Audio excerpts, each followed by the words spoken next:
But okay, let's get into the Sweet Baby Inc. stuff. Here's what I understand it to be, and then chat, you can yell at me because I'm misinformed because I haven't been paying attention. Does that sound good? Are we good on that? I've got a couple articles pulled up, a few clips pulled up. I think we're good. So it's my understanding that some gamer that wanted to get all these whores out of video games decided to create a Steam group that brought focus and attention onto a narrative constructing company, which with that narrative crafting company called Sweet Baby Incorporated. Now, if you were to go look at this Steam group right now, it's fucking ridiculous. Sweet Baby Inc. Detected has roughly 228,932 members, probably more, with a sole purpose being dedicated to tracking games that have involvement in their development with Sweet Baby Incorporated. Now, you might be asking yourself, why would anybody care? Steam is probably like one of the last vestiges of where you can go and say shit honestly. Now, I know that they've given more mod tools and creative powers to game developers and publishers. Back in the day, you could say whatever you wanted.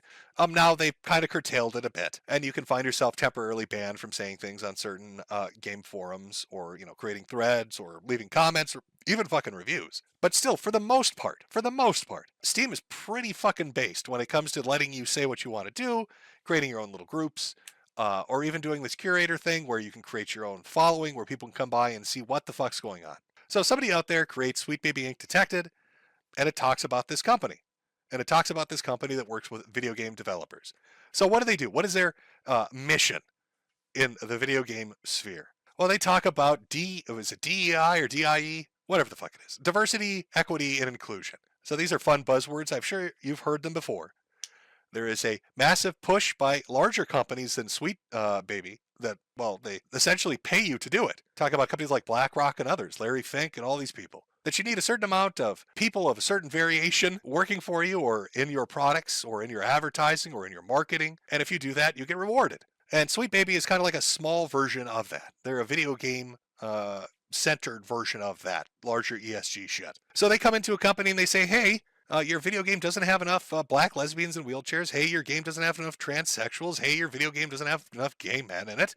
You need to really think about that. Or, hey, more than that, it's not just your game, but it's your company. Your company doesn't have enough of that. You need to hire more women, more minorities, more sexually different people, because that's part of diversity, equity, and inclusion. We have these guidelines. You need to hit them. We're going to help you construct your narratives.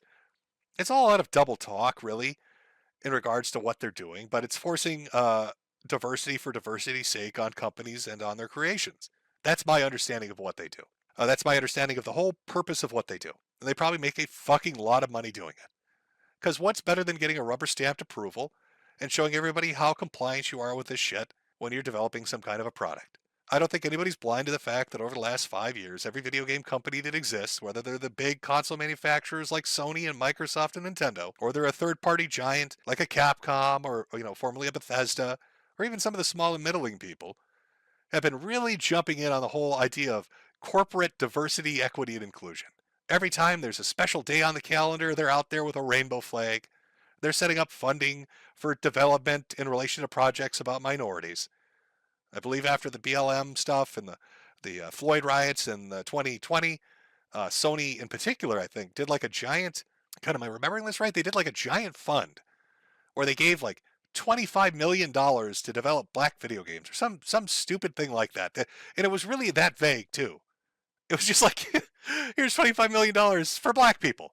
Please don't get angry at us for any reason whatsoever. Look, we've got a transsexual flag. Look, we're the good guys. So they're out there doing that. You've got a company rubber stamping everything doing this.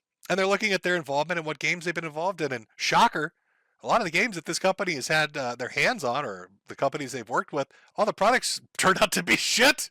It made a lot of people start to do a double take and think, maybe these products are crap because of this involvement. Maybe the focus should be on fun video games and fun video game shit, rather than teaching me a lesson about diversity, equity, and inclusion.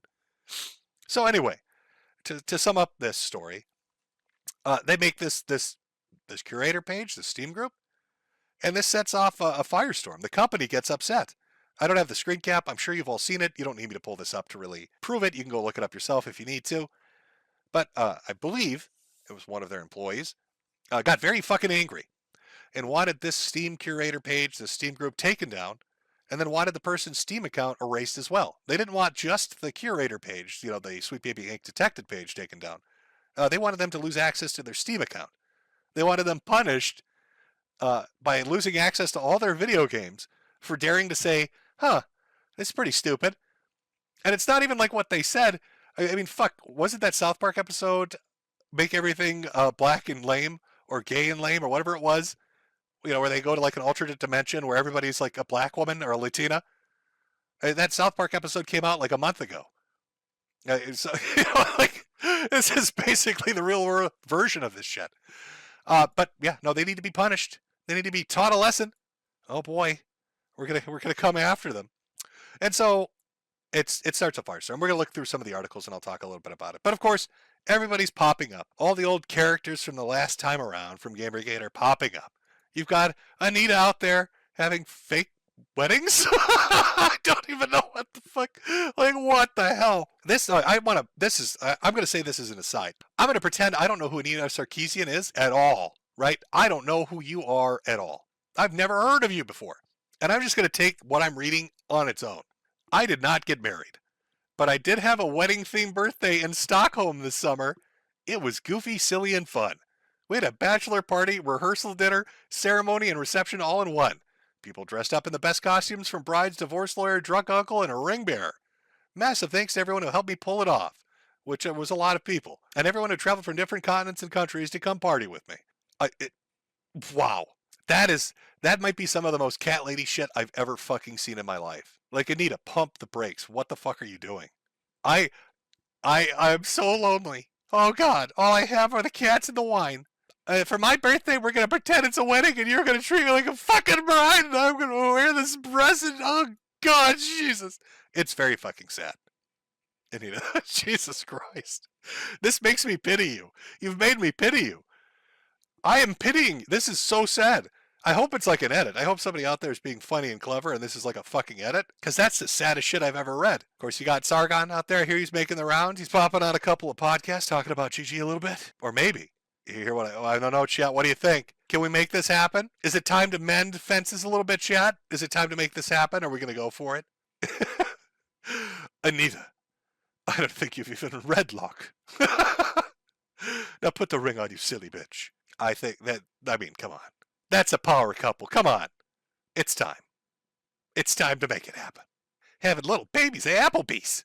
Yeah, I haven't really seen, to be honest, I haven't seen Sargon's take on this. I don't actually know what he said about it. All I remember is what he previously said. So let's go to the audio. Let's go to the tape. Jamie, can you pull up that tape of Sargon talking about Trump? Boy, what you're building up to sure sounds dumb, but okay, I guess I can admit I'm wrong if you've got a better angle. Let's hear it. Yeah, I do. You ready? Yeah. Yep. Yeah, we are. Yeah? I reckon we can get Donald Trump to defend Gamergate.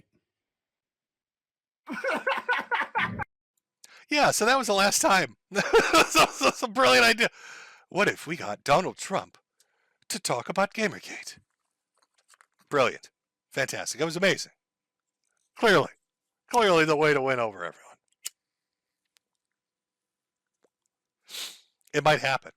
This might finally be the time. It might finally be the time to get Trump to talk about it. So, guy creates a curator list talking about this company's involvement. Company employee or somebody connected to the company starts running their mouth, wanting to get them dealt with. This, of course, Streisand's this into more people talking about it, which, of course, they can smell it in the water. Games journalists decide that they need to start writing articles about it. You know, talking about, I'll show you a few selected articles here. Let me pull up, let's start with Kotaku here. Of course, why wouldn't we? Sweet Baby Inc. doesn't do what some gamers think it does. One company isn't forcing diversity into all your favorite video games. Oh my God. Can you fucking disgusting little piggy gamers understand that? We're not forcing anything. Let me just show you what not forcing things looks like. Just for the fun of it here. So you'll see that a lot of these articles, we'll read through some of them, but you'll see that a lot of these articles say that this company isn't forcing anything, that they're not doing they're not causing harm to the companies or to gamers.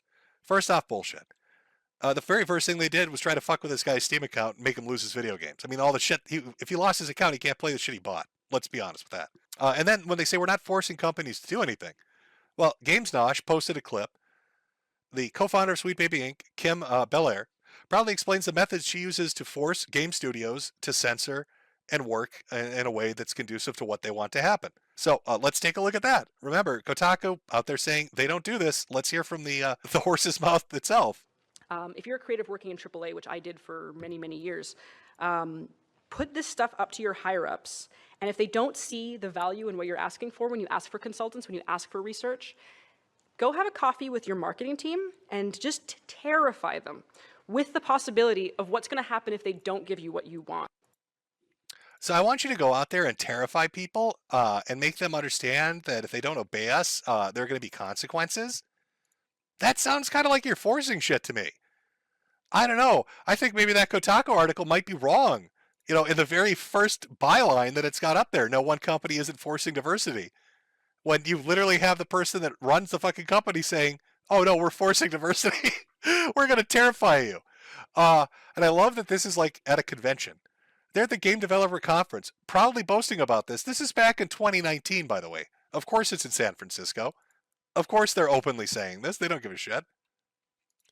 So let's just quickly skim through the rest of the article. I just wanted to open with that because I found it funny that the very first thing that you find after you read something like this is that person saying exactly that. Sweet Baby Inc. is not the largest narrative design company in the games industry, nor is it solely responsible for the characters and stories in recent high-profile releases like Alan Wake 2, God of War Ragnarok, and Suicide Squad, Kill the Justice League. But good luck telling gamers that. Late last month, one of the company's consultants discovered a Steam group dedicated to detecting games that Sweet Baby Inc. had worked on. The purpose? To encourage people to avoid those games because the group had deemed SBI was pushing a woke agenda by working towards greater diversity, equity, and inclusion. The Steam group now has more than 100,000 followers. Actually, it's closing in on 300,000. And this was published on Wednesday. Today's Friday. So this group is exploding, by the way, and the amount of shit that's going on. But I'd like to ask a couple of questions. Really, when you're looking at this, the first question I would have is, when we're talking about narrative development companies like Sweet Baby Inc., when they say it's not pushing diversity, equity, and inclusion, let's strip that away. These consultancy firms, I don't remember these fuckers existing. Can you point me to them existing when video games were made in the 80s or the 90s or the aughts? Where were they? Right? If they're so integral in the development of a video game and characters and world building and the mechanics and the important things that are really resonating with the audience, where were these fuckers then?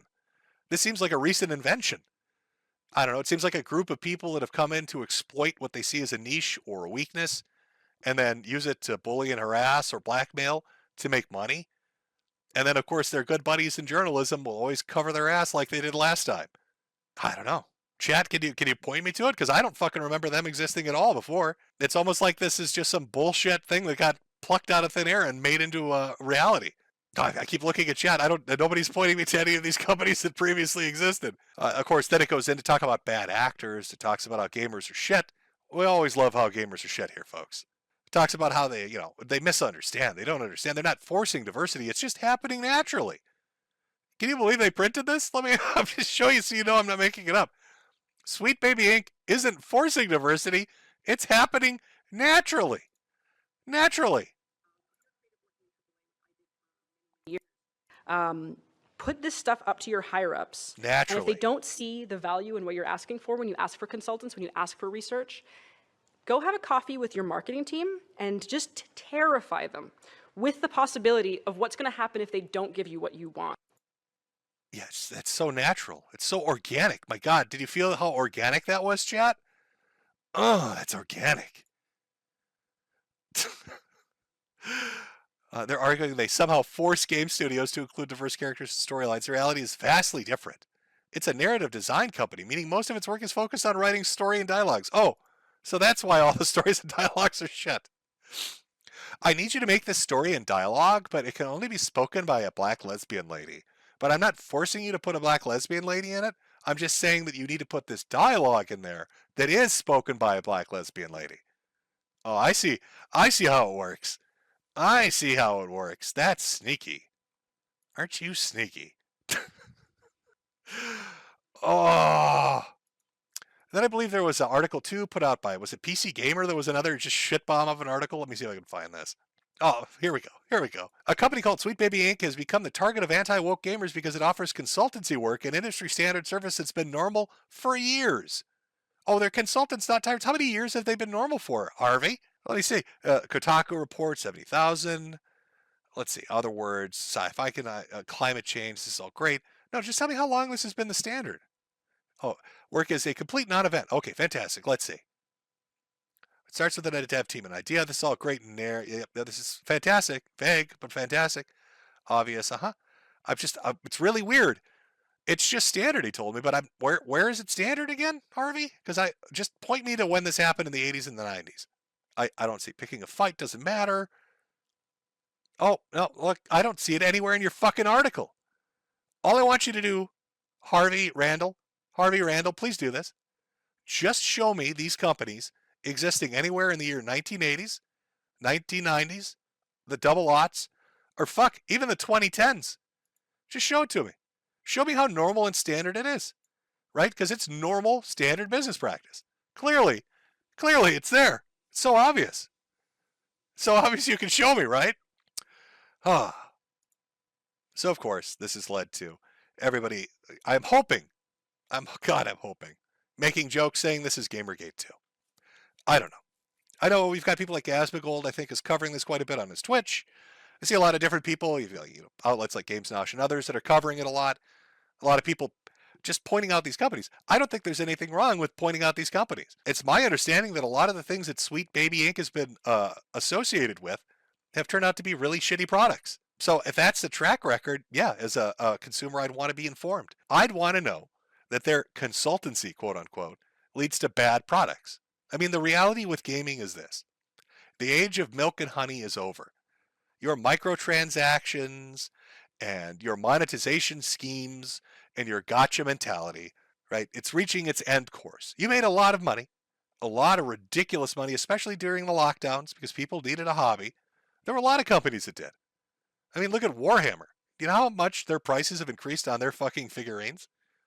When you look at the price of shit over the last 4 years, how they've like doubled and tripled prices of that shit.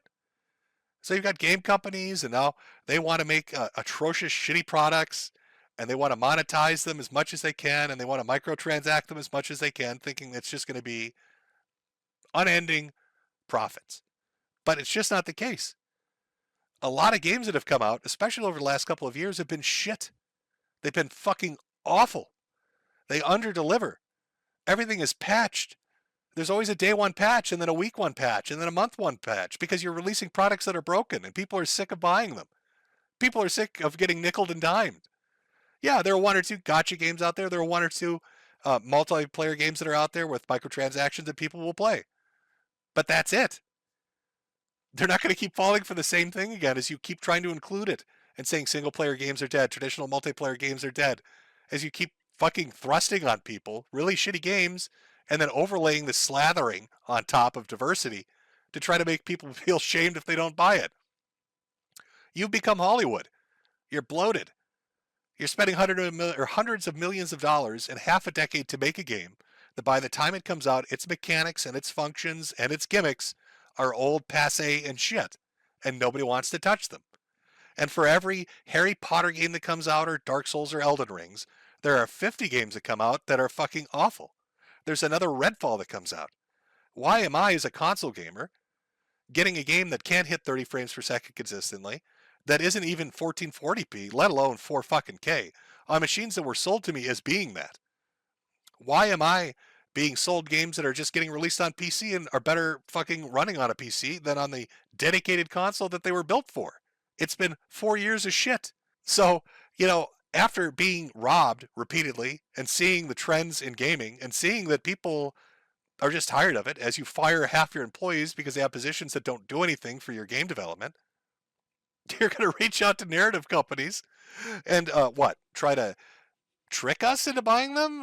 While this game with these microtransactions, this shitty Hollywood-like blockbuster AAA pile of crap, it's better now because there's a black woman in it or this gay guy in a wheelchair. That's not going to work. I'm sorry.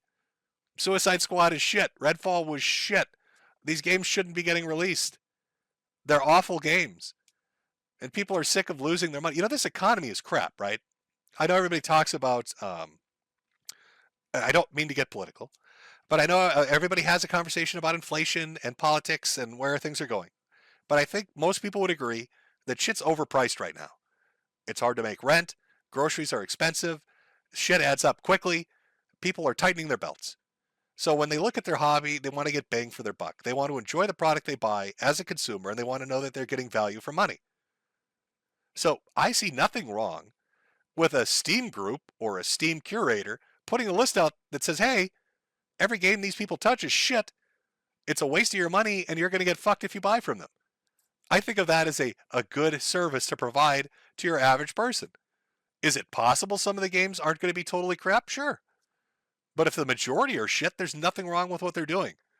And seeing the reaction of these people try to punish them by getting the Steam Curator page pulled down, getting their account banned, having journalists write about how great this company is and how people don't understand what they do, even though they're on videotape, blatantly speaking and saying, no, we totally blackmail people and threaten them. Do you think that's going to work? I mean, I don't know what the gimmick here or the game is. I don't know what your game plan is, I guess. Not that it matters. I mean, every article I've seen over the last month or two has been company after company slashing 10%, 20%, 30% of their employees. Must mean they're not selling video games, huh? Must mean the games they're making aren't that great, huh? Must mean the cost of development is bloated to shit, and positions were created for no other reason than just to be positions that paid. But it's always the consumer. It's always the little guy's fault. It's always the gamer. Us dirty gamers, because we hate those whores. Gamer girl, go home. I gotcha. Just second verse, same as the first. Yeah, I've heard this song before. So that's your Gamergate 2 chat. I don't know what's going to happen with it.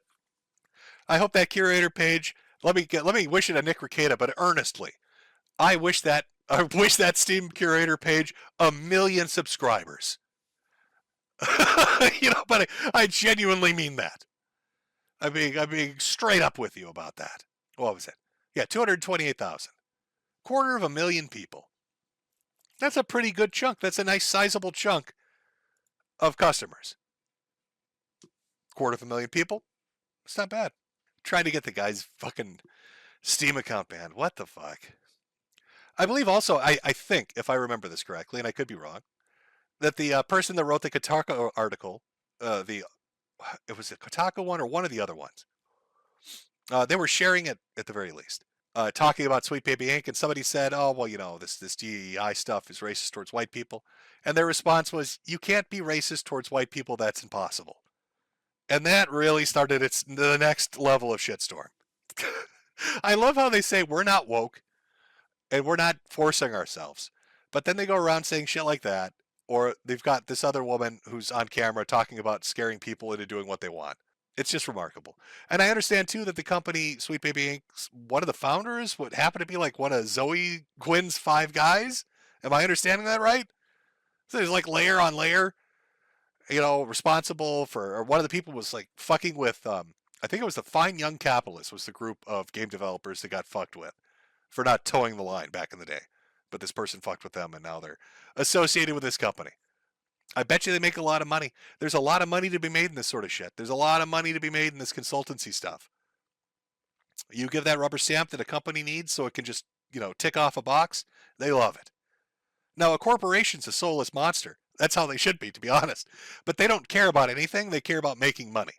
So for some reason, right now as it exists, most corporations really believe that if they put up this facade of, this kind of wokeism or, this SJW stuff or, this very hyper-liberal mentality, that's going to generate more revenue. That's why they always have the little flags up. That's why they always celebrate all these holidays. That's why they're obnoxious on Twitter and other social media platforms. But I'd like you to ask yourself how genuine that is. Why don't you go ask a company like Sony or Microsoft, why is it that they'll have gay pride parades and they'll show that in America and Europe, but when they go to the Middle East, those disappear? Why is it Sony and Microsoft and Capcom and all these others will talk about how much they love LGBTQ and how they are diehard for that and how they love diversity and inclusion, But the second it comes to like Saudi Arabia or Iran, all that shit fucking disappears. You're not going to see that advertised anywhere over there. It's real interesting. It's almost like they don't believe it at all. It's just a marketing gimmick. So to have a fucking company, again, going back to this, that gives you that rubber stamp, and just basically you can say, oh yeah, no, I love gay people. See, I worked with Sweet Baby, whatever the fuck. That to them right now in their mindset, that's valuable. That's capital when it comes to swaying consumers. In fact, I would like to make that a challenge. You know, for any of the people out there, pass this idea along for me, chat, because I'm not going to get involved in any of this shit. Well, why don't we make that a challenge? If they really believe this, if all these journalists and game developers and consultancy companies really believe in the diversity and equity and inclusion, I want to see them make their main marketing thrust in the heart of Saudi Arabia. I want the next video game, Billboard, to be released in Saudi Arabia to feature two black gay men eating each other's assholes with the tag word diversity and the Sony PlayStation symbol behind it. And I want that billboard in the heart of Saudi Arabia's biggest fucking city. You need to fight for equality. And we need to fight where it matters. No more hiding from it. It's time to go to Saudi Arabia and spread the gospel of the new word of wokeism.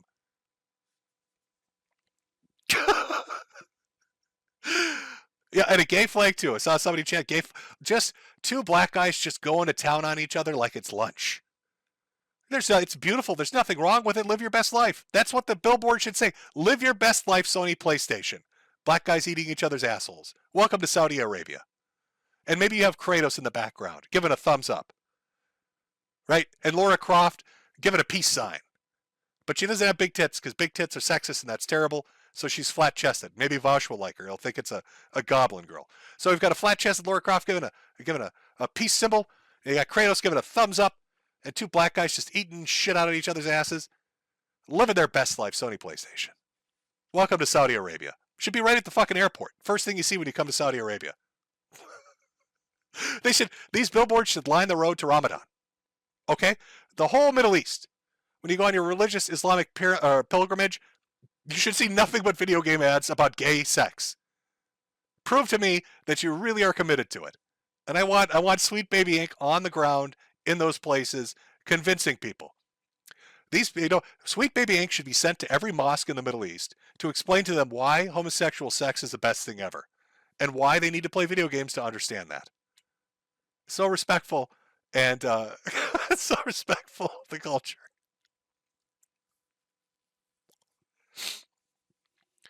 But no, ask yourself that. Serious question though.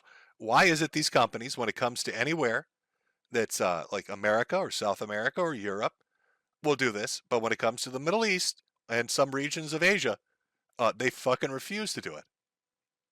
I don't think they're committed. I think they might be making things up, chat. I don't know.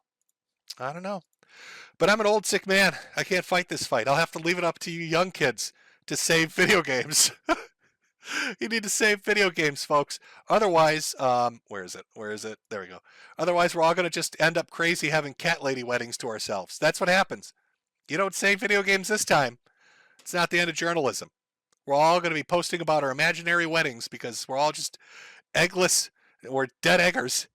Dead egger cat ladies drinking wine out of boxes, crying to ourselves. That's the fucking future. Poor Anita. Jesus Christ. I feel so bad for her. Oh, God. This is fake, right? Please?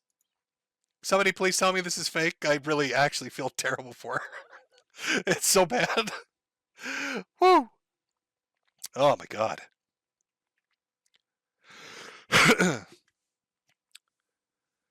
But no, it seems pretty cut and dry to me. That's my take on it. People had asked. I figured I'd cover it. I know it's everywhere. It seems really blatant, really cut and dry. I see a lot of people talking about it. Make your curator groups, stay informed on where you spend your money. That's great. And just laugh at it. This industry is in its own, even without this happening, this gaming industry has got so many fucking problems right now when it comes to just the business model itself that I don't know what they're going to do. I mean, I really think that probably the next generation is going digital only. and the last vestige of a physical ownership is going to be like Nintendo, which you think sounds good, but Nintendo can be real assholes when they've got no real competition. Look what they're doing with the emulators. What is it, Yuzo or whatever it is? Didn't they just get everybody's personal information? Everybody's gonna get fucking sued now, I'm sure, because they pirated fucking Zelda or some shit. Oh God. Why can't you just enjoy a hobby? Why can't you just have a fun hobby? Everything's gotta just nickel and dime you to death. Or it's gotta be taken over and turned to shit. You just can't have your escapism. God, maybe at the part, maybe at the center of it, there's like some core component where these people are so fucking miserable that they want you to be miserable too. Like they hate you because you have escapism. Like you find joy in escaping the nightmare that is reality, but they just can't do it because they suck at video games and they don't want to make gunpla models and they don't want to just do any of the shit that you might be into. Fuck Warhammer, fuck all that. So instead of finding something they enjoy, they just want to drag you into the gutter with them. Because if they have to suffer in reality, you do too. I'm sure there's something to that. That's part of it, I'm sure. Oh, what are you going to do? Anyway, there's my take. You got my take. See, it's not all doom and gloom. It's not all piss and vinegar either. It's just what I saw happen, what I suspect will continue to happen. I just find it really fucking amusing that they're trying to present this as they're not forcing anybody, and then you literally have video of them forcing people to do shit. Maybe huddle up and try better. Try a little better next time. I don't know what to tell you. It's pretty terrible. How the fuck does Helldivers 2 come out for $40 and everybody loves it? It's got all these fucking great reviews. Everybody's gushing over it. It's $40. And then some shit like Redfall comes out. And wasn't that $70 at launch? All this other stuff, it's all $70 at launch. They want $70 for this shit fucking broken games. And they got Helldivers come out. It's half the price and everybody loves it. The whole fucking industry's out of its mind. They're all just crazy. I don't know what these fucking people are doing anymore. I couldn't tell you. Actually, let me say this before we go, because you never know. You never know what's going to happen. So let me get this one out. I think what's going to be the saving grace for a lot of things when it comes to entertainment, especially when it's enjoyable and when it's related to cost, is going to be user created. Here's my weird take on this, because I know AI has been in the news a little bit lately, and then I heard something astounding about people that have, 3D printers at home in regards to sales figures, and it made me realize something. When they talked about if you almost look at the internet and consumerism, and you had Web 1.0, which is basically everything's being fed to you and you had no interaction with it. So companies existed, you existed, they fed shit to you, and that was the relationship. Then you had Web 2.0, right? And that was this weird kind of mishmash where you interacted with companies and at the same time you became somebody that created goods and services yourself and interacted with other people. And now they're talking about like what is Web 3.0 going to be? Is it going to be AR and VR? Is it going to be this meta thing? I think what we're going to see happen, especially with the deployment of AI like we've seen, is it's going to get more and more advanced until the point where somebody who's smart enough will create an application of AI that they sell to you that sits on your desktop, and you feed it parameters and it generates everything for you. So you tell it, I want to watch a season's worth of a show. Here's the basic premise. Here are the basic characters. And it makes it visually, not just audio, but visually, because it's going to reach the point where it can do that. It's like a desktop application where you make your own television and your own movies. There's no risk of copyright. You're not sharing it or selling it with anybody. It's for your own personal use. And they'll probably have that applied not just to movies and shows, but to games as well. Maybe that's 10 years out, but that'll put these fuckers out of business. The other part of that comes with like models and Gunpla and Warhammer.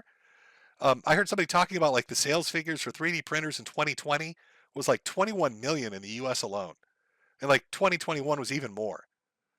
And they were talking about how 3D printing, is 1/3 of the cost of buying Warhammer figures directly from the company, right?